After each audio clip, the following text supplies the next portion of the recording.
Okay, YouTubers, this is Joe from ArtAlienTV. Another quick game of interplanetary ice spike going on here. Back to Mars. We're not in Gale Crater, we are near Endeavour Crater, and we're looking at an image here from the Opportunity Rover. Now, it's a bit difficult to find this image, but there will be a link to it here, and I'll link to the main page where it can be found, which is this page here, Index of Mars Opportunity PanCam 2017, 411, yeah, okay. And the one to get is the one that says 101k, just here. It's near the bottom. It says 101k on the end. I think it's the only one that says 101k, so it should be easy to find. But there's a number of images of this particular spot, but this is the best one. The other couple are a little bit fuzzy, and there's a bit of interference and stuff. So let's crack on with it now. I actually found this months ago, this image, and I sort of dug it up again last night as I was sort of tidying up my desktop, and I looked at it and I thought, oh my god. Now I don't know whether you can see it, but right in the middle there, almost in the exact centre, we have what looks like an encrusted, fossilised or preserved skull of a humanoid. Now, I don't know what scale this is. There's no scale reference for this. In fact, there's no information about this image set at all, really. I'll see if I can dig up some more, but I've been struggling to find anything. It's not even on the main index page, which is rather odd. So there we have it. I don't know if you can see that. I'll just zoom into the raw image and see if you can see what I'm seeing here. Just here. 2 eyes, nasal cavity there, teeth, mouth, chin. There's a bit of a shadow coming across it, but it's a pile of rocks. Now, just because these other things are rock doesn't mean this is a rock. Okay, other skulls have been found in very similar areas to this, often surrounded by rocks. Why wouldn't they? This may have been covered in sand, and the sand may have eroded in recent years, exposing previously buried items. Okay, so much of this may have been buried before. A sandstorm could have come along here and blown all the sand off the surface, sand and dust, and exposed what was underneath that could have been buried there for a very long time. Don't know. Have no idea how long that's been there. Right, so let's make that a bit smaller again. Right, okay. Let's crack on with it. Also, before we start, if any of you are new subscribers, please come along to ArtAlienTV Mars Magazine. This is a really cool page here, which I run. You can post any articles about Mars or the Moon or anything like that. We don't really do UFO stuff here unless it's really, really clear and obviously not fake. But we don't really deal with UFOs. This is mainly ancient aliens and space anomalies, that kind of thing. Okay, there's a pretty cool thing I found yesterday which made me laugh. I just find that really amusing. I don't know why. It's a really nicely done GIF kind of animation there. But yeah, I post stories every day on here. I'll post at least 5 or 6 stories and items a day, often my own, but often from the press and around the world, anything to do with space or anything like that. Okay, so do come along. It's completely free. We're almost up to 1,000 members now. It's taken a long time. There's not a lot of members on here, but what we do have is quality rather than quantity, and we don't have any spam and troll issues. Okay. And that's how we like to keep it. So, but let's see if we can get this up to 1,000 members. That would be nice, and that'd be really cool. So do come along to this site. I'll join you up straight away. It's free to join up, and just keeps us up to date. Also, there's my free app here, which you can get if you haven't got it already. You can either have the Android or HTML5, which is basically Apple version, which will go on your Apple or tablet or whatever. You can have it on your tablet. You can also download this onto your, just press this here and you can save this page. Just save this in your favorites or bookmark this when it comes up and save it in your bookmarks, and you can have my research app, and this will link you to over 20 million space images, mainly of Mars and Moon and local planets, space stuff, but this will give you all the links you need. And this is updated every few months, so I'll add extra stuff. This will give you all the links you need to search space and become an alien hunter like myself, okay? So that's completely free. There's other stuff on here as well, you know, you can check out. There's links and websites and other things as well. These will be updated as well, but there's loads and loads of stuff here. I can't tell you how much there is. In fact, what I did when I made this a couple of years ago, I actually got all the NASA apps and then built it into my app so that you could just use one app for all of it and search all through the images of all the space apps, all in one place, to save you having to have multiple apps on your mobile device. Okay, so check that out. It's completely free. You can get that on my. If you don't want to get it from there, what you can do, you can get it from any of the descriptions on my videos. Will have a link to this in the description underneath. Okay. Also, you can get it on my main page, which is here, by clicking on the app link there. It just says free ArtAlienTV space app. That little red one next to the green alien head there. There's one there. Okay, so you can just click on that, and that will take you to the download page, and take it from there. It won't harm. It won't harm your device. There's no spam or dodgy stuff on it. There's no adverts on it. So it's completely ad free. It's completely free, and it won't harm your device or anything like that, and cause any problems. So there we have it. Let's crack on with it. This actually, when I looked at it last night, actually scared me, and you'll see why in a second. In fact, I'm still a bit shocked by it, actually, because it's really clear, and it's, I would say, one of the clearest examples of a Mars skull or fossilized or mummified skull that anyone's found to date. So yeah, here we have it. This is as the image comes. Nothing done to this whatsoever, and when you zoom in, it gets a bit sort of fuzzy, but that's not too bad. Luckily, we're quite close to this ridge here. I don't know how far away it is because we could be zoomed in quite a long way.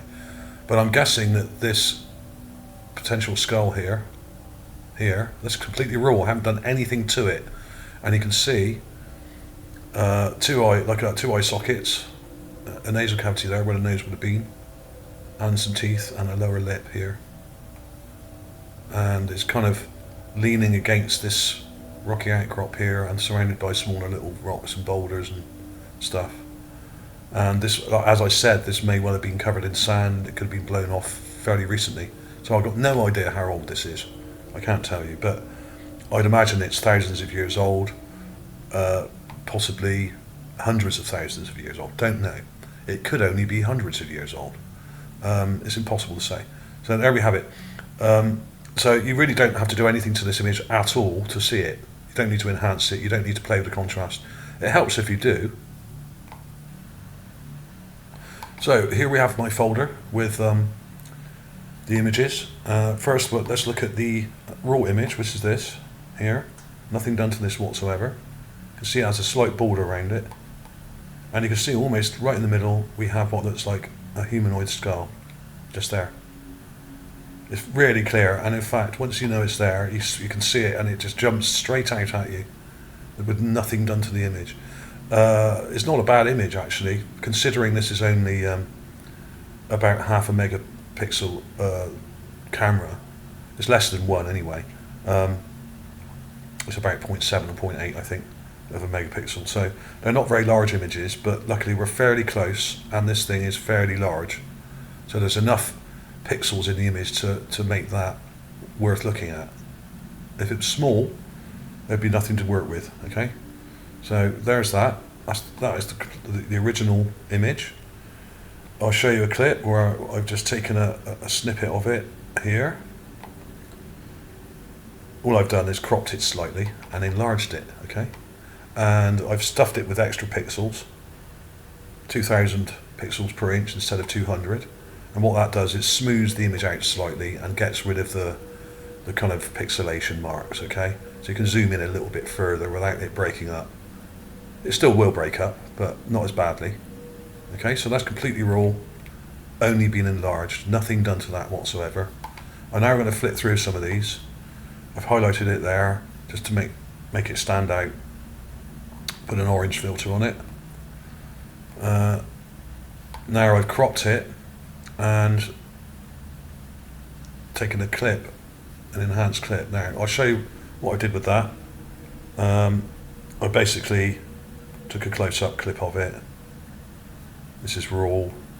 Then I drew around it and just drew around it like that with a selection tool, and then I highlighted it in a different color using color temperature. So I increased the color temperature in the middle and then brightened it, and that is all I've done.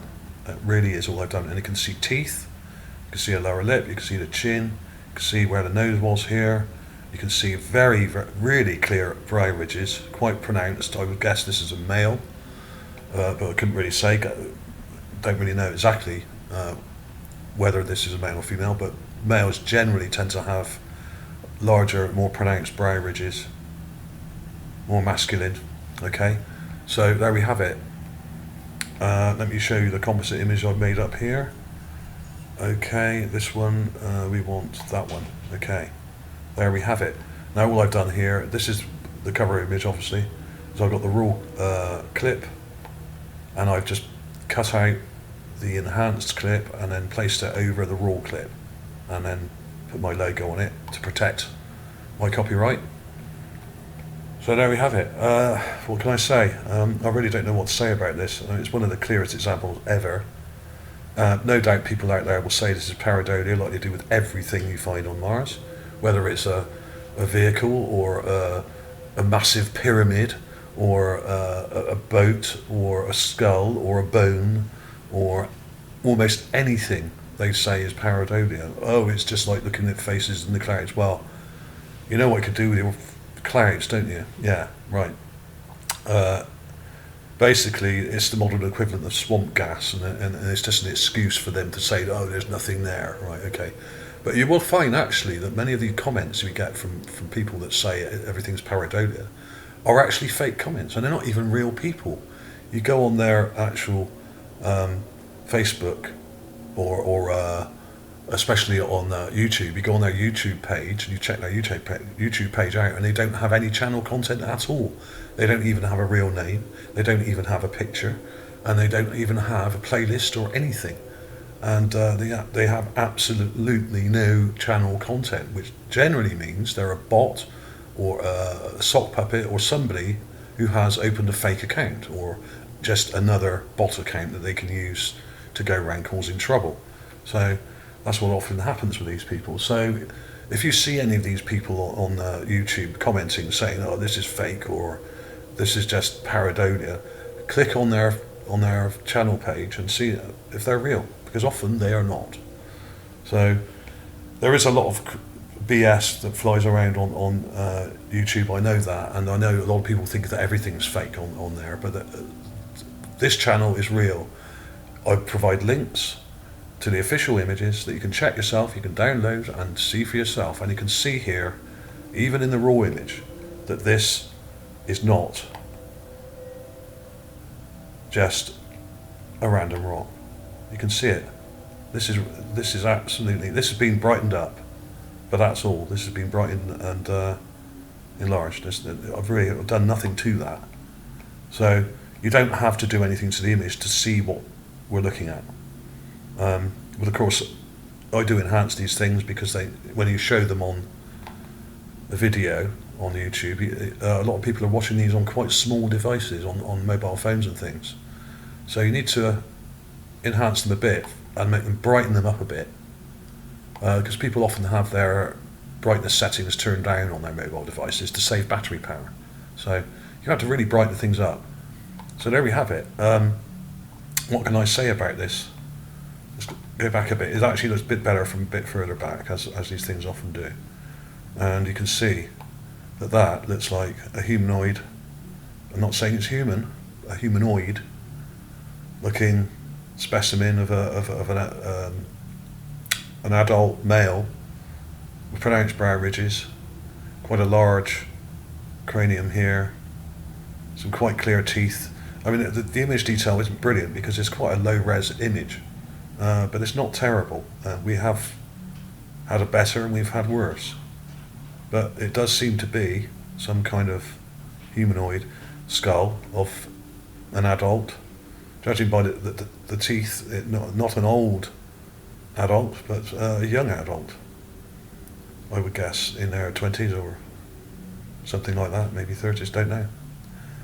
There's not enough detail to see. If we could see more teeth detail, we'd be able to find out whether this was a 40-year-old or a 20-year-old, or something. Okay, so there we have that. So that's pretty much it for this. What I will do is I'll put some clips up in a minute of some of these other skulls that I found in a little playlist at the end, so you can compare them. This was another one taken by Opportunity Rover. This one has hair. I've colorized this one as well. This one has clear eyes. This is mummified. Clear eyes, very pronounced cheekbones, different, this one. A long flat nose, quite goofy looking teeth, a very small chin here, what looks like hair, and even an earring. Absolutely insane. There's I've done a composite of it there. Look, you can see the raw clip. If you look carefully, you can see the eye and the eyebrows here, and the hair coming around, and even that ear sticking out there. It's there, and that's not far from where we are now. So this is the same area. This is probably only less than a kilometre or two away from the one we're looking at today. So this is a similar area, and not far also from the Mars battle tank, what looks like a tank-like structure. So these could be soldiers, dead soldiers, that were killed in the area. Perhaps there was a chemical or nuclear attack, like we've been told. Nuclear attack, nuclear war, as Dr. John Brandenburger said. And these may be soldiers that were killed in the area or died in the area trying to escape that, I don't know. But there are lots of examples of skulls on Mars. This one was taken by the Curiosity rover. You may have seen this already. So I'll put some clips of these in at the end as well, just to show other examples of skulls on Mars. This is one of my favourites, elongated skulls. Some of these are huge skulls. No, they're not all human size. Some of them are very large, but some of them are very small. Like this one here. This looks like a proto-human kind of skull, but this is very small. This is probably only a few inches across. So this is more like a small humanoid, or even a chimpanzee type sized skull, or smaller. Okay, so there's lots of examples of these. This one was taken by the Spirit rover, which is a very poor quality image, but it looks like a skull. Very different, this one, different part of Mars, much further north. So there do seem to be different species of Martians, and some of them look kind of ape-like. Some of them look really quite scary, like this one. Raw clip there, enhanced clip there, same sort of deal. This is Curiosity rover. So there are lots of these, and there's sort of jaw bones with teeth and stuff lying around and stuff like that. So more clips coming up in a few seconds. I'll call it a day there. I'm still a bit in shock about this one. Not really sure what else to say about it, really. Let me show you in here, because it'll probably look a bit clearer if I show you it here, because the resolution's better on here. There we have it. What can I say about that, apart from that it will defy the skeptics? And that's all I could think of, really. I didn't want to use the word skull or alien, because Google seemed to have blocked or banned a lot of words on YouTube, or at least restricted them, shadow banned them or whatever. Words like alien and skull, or anything to do with guns and anything like that, is a restricted word now. So if you put that in your titles on YouTube or in your description, then the video just doesn't get viewed, it gets blocked. So you've got to be really careful about what you call videos now, and what you say and what you think, or even commenting on events that are going on around the world. You're not allowed to do that anymore.